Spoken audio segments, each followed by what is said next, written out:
At first glance, this doesn't even look like a race.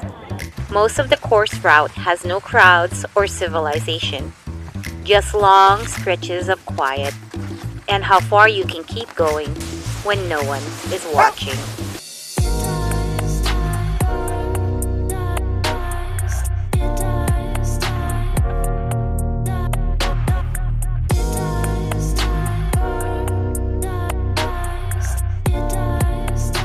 Have you ever wondered what it takes to cross about 1,000 miles in the dead of winter with nothing but a custom-made sled, minimal provisions, and a team of dogs? Well, this is what they do at the Iditarod Trail Sled Dog Race, often called the last great race on Earth. It stretches across the Alaskan wilderness, starting inland from Willow and ending on the coast in Nome. Teams go through blinding blizzards, harsh terrain, and wild animals. Out there are no shortcuts to victory, just endless white and brutal cold on a trail that rarely forgives mistakes. But the real challenge isn't speed alone. It's mostly survival. And to survive, teams must know when to push forward and when to stop. The race is usually won by those who listen best to the trail, to the conditions, and especially to the dogs. These sled dogs are considered the greatest endurance athletes because they can run incredibly long distances at a steady pace for hundreds of miles per day. Their bodies are built to use energy efficiently and recover quickly. They also thrive in harsh winter conditions.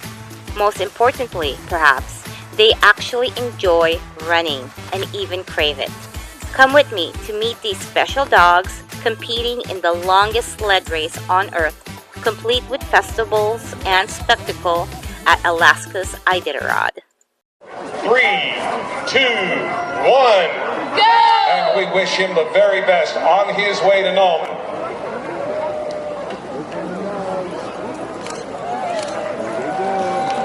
We're already in starting position number 17 of the last great race on Earth. The teams are moving quickly to the starting line this morning. We are already at starting position number 15.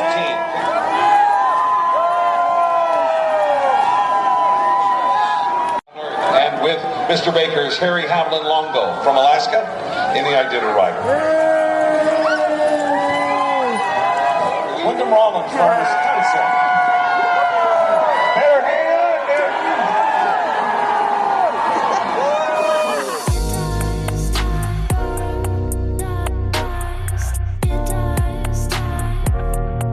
Some fascinating facts about sled dogs are their paws are built like natural snow boots.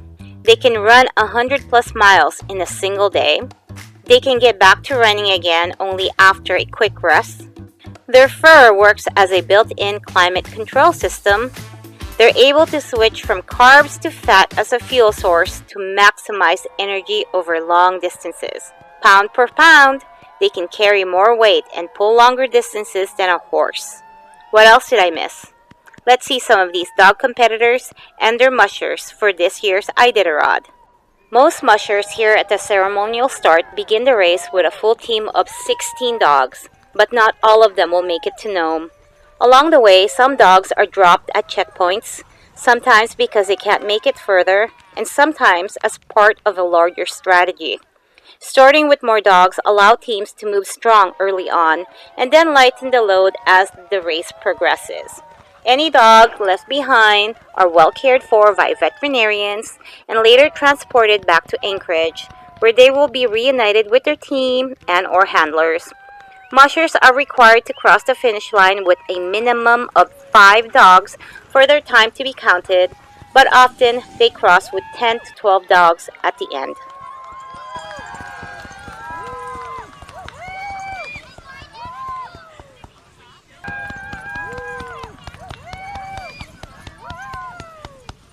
This year's race consisted of 34 competitive musher dog teams and 3 expedition class teams, which is new this year.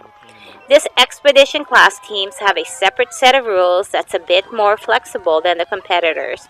Essentially, the participants of the expedition class paid for the experience to honor the trail's heritage and support the race.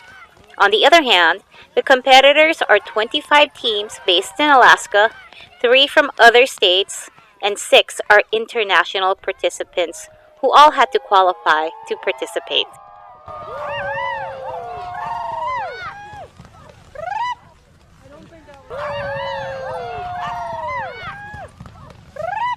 For the safety and welfare of the dogs, mushers must follow a strict rest rule. A total of 40 hours of mandatory rest is required for the race, split into 3 required breaks. One 24-hour stop at any checkpoint, one 8-hour stop along the Yukon River, and one 8-hour stop at White Mountain. These stops allow dogs to recover, eat, and rest, with the 24-hour break also compensating for the staggered race start.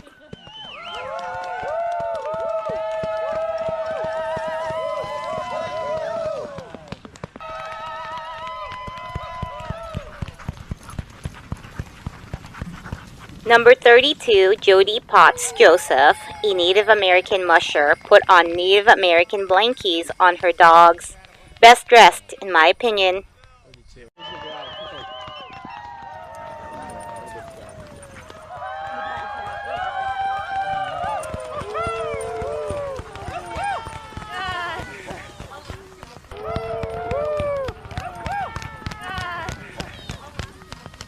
Mushers don't actually have the easiest job on the team. I'd argue they have the hardest job. It's up to them to resolve issues along the treacherous route, and there are many. Take care of the dogs, make sure they're healthy enough to keep going, and prepare the food and sleeping areas along the way. Because there is limited daylight in the winter in Alaska, this all must be timed carefully. Sleep isn't a full night's rest, but rather done in few-hour blocks during the dog's rest time. At the end, mushers are almost always sleep deprived.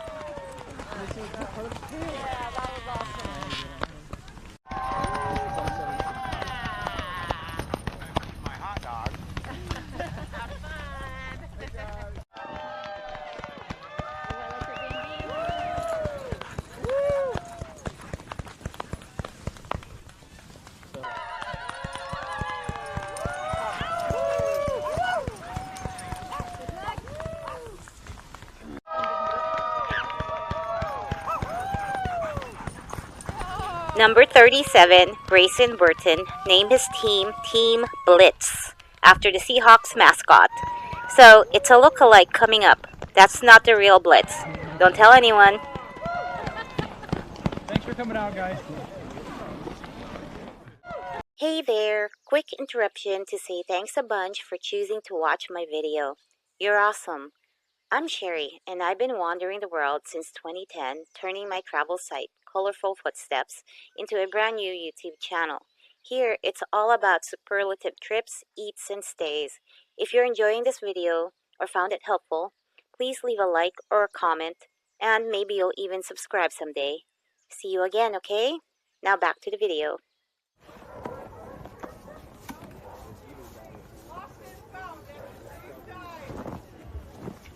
Ready to race. Your name?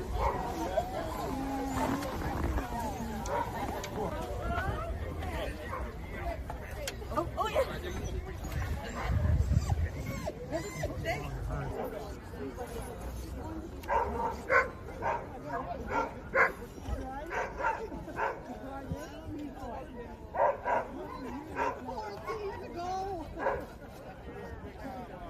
There you are.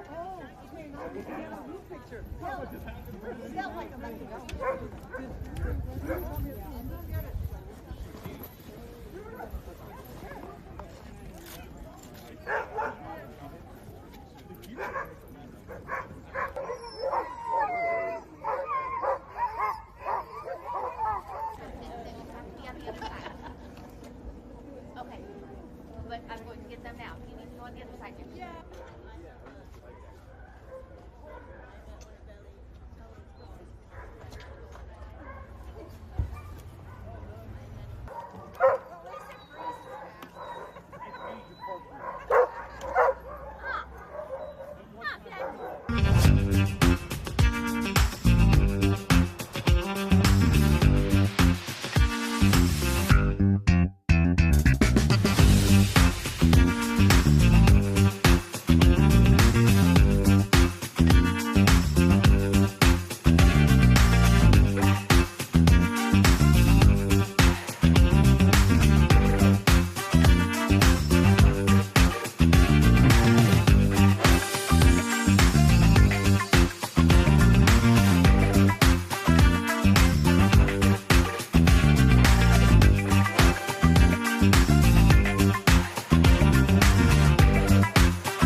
What you're seeing is Willow, Alaska, at Willow Lake specifically. This is the location of the actual start of the Iditarod, approximately 70 miles away from Anchorage, where we were yesterday for the ceremonial start. The race officially starts here because it's the beginning of the wilderness area with fewer roads than in the city. There's far less fanfare here, but spectators are still excited to see the teams, which start on a staggered 2-minute basis. This is like the Super Bowl of dog sledding. Everyone is having a good time, downing a drink, and even a little tailgating. Good luck to the doggos and their mushers.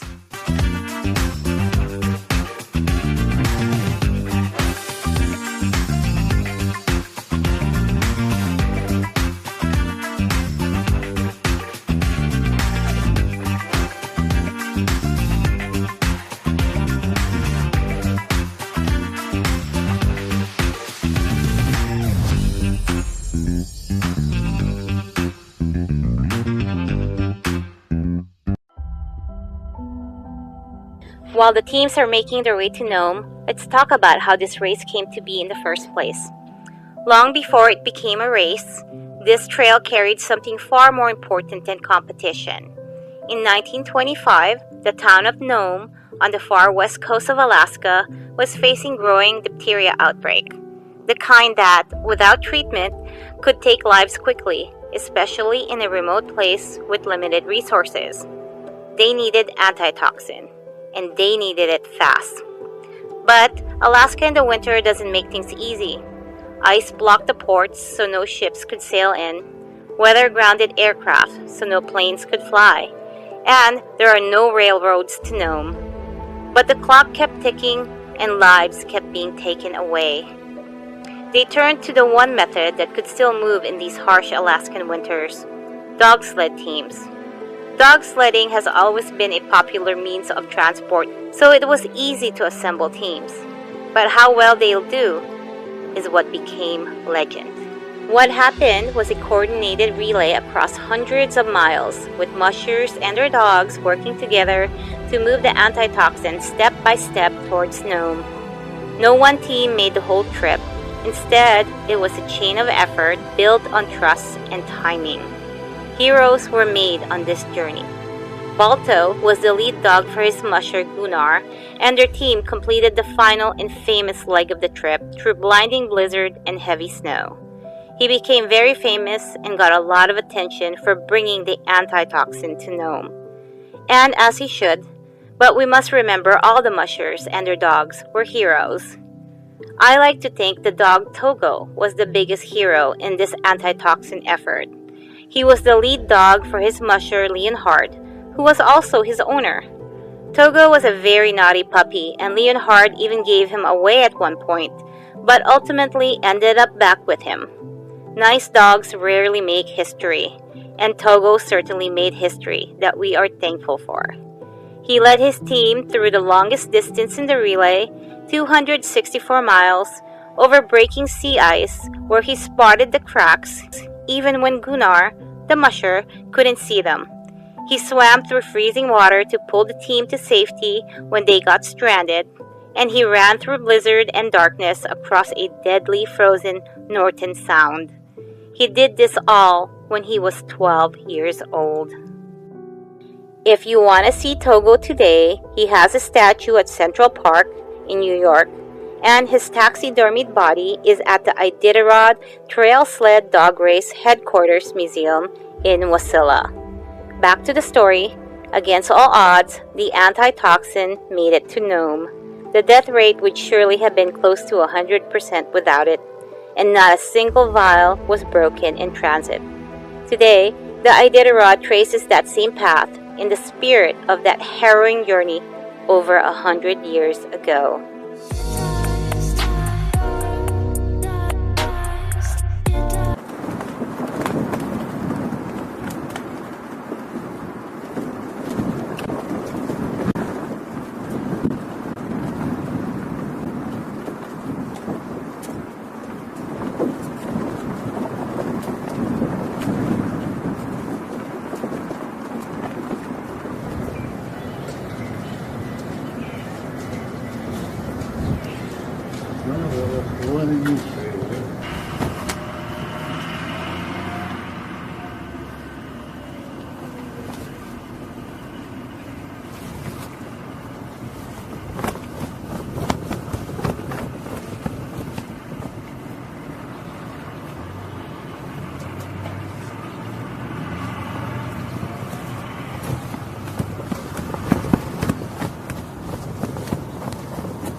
Just outside the coastal town of Nome, about 1,000 miles away from the official start line, and on average 10 days later, the mushers are starting to see the end of their journey.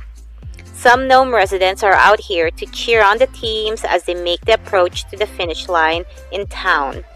Each team made it in separately, some only minutes apart from each other. Top finishers arrive in 9 to 10 days, middle finishers arrive in 11 to 12 days, and last finishers arrive in 13 to 14 days.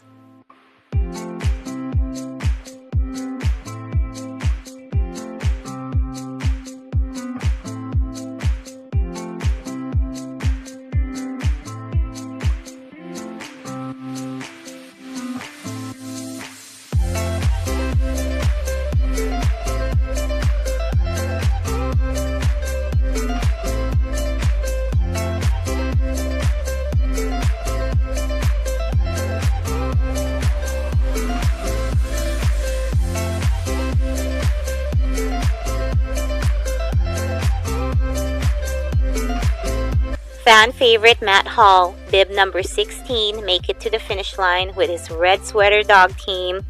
They're so happy just being dogs and probably so tired for a job well done.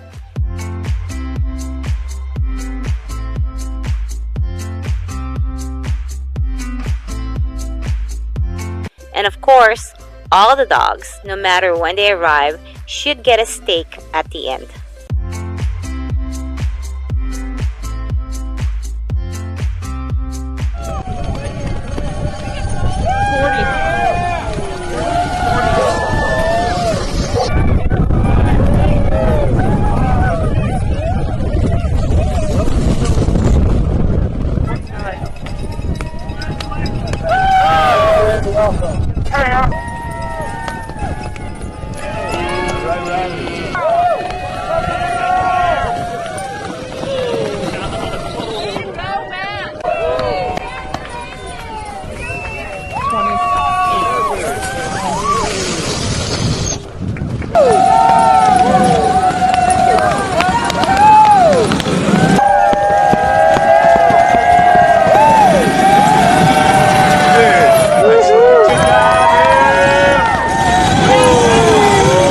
And finally, the winner of the 2026 Iditarod Trail sled dog race is again Jesse Holmes and his dogs for his second year in a row. Here they come, led by lead dogs Polar and Zeus. Fun fact, Polar is Zeus's uncle, so it's definitely a family affair. The winning musher gets $80,000 cash, and the two lead dogs won the City of Nome's Lolly Medley Memorial Golden Harness Award. There are several smaller prizes, not necessarily cash, up for grabs by all the participants. Jesse Holmes won the bulk of those prizes as well. And everyone who crosses the finish line will get a piece of the total prize purse. How much will depend on how well the teams did on the race. The race officially ended with the crossing of Richie Beatty, bib number 21, along with his dog team. Somehow he only crossed with 8 dogs. Hope the other dogs are okay. He won the Linden Committed Through the Last Mile Red Lantern Award and got this really cool looking trophy plus $1,000 cash. PETA has criticized the Iditarod Trail Sled Dog Race for how the dogs are treated, often hyperbolically, methinks. From what I've seen, a vast majority of the mushers and handlers genuinely care about their team of dogs and prioritize their well-being. These dogs are bred, trained, and want to run. Each one must pass a strict medical exam before the race and at every checkpoint too. That said, this race is not without tragedy. Charlie, a 4-year-old female dog competitor whose photos you are seeing, on Millie Porcelet's team, died suddenly on the trail just a few minutes outside of the Elam checkpoint. A necropsy found no clear cause. There have also been incidents like a past doping scandal, where the dogs were the ones who ultimately suffered, regardless of who did it. PETA has claimed that 156 dogs have died in connection with this race, and if that number reflected mushers instead, the conversation around safety would likely look very different. So while some of PETA's criticisms may feel harsh, they're not entirely without merit. There's always room to make a race like this safer.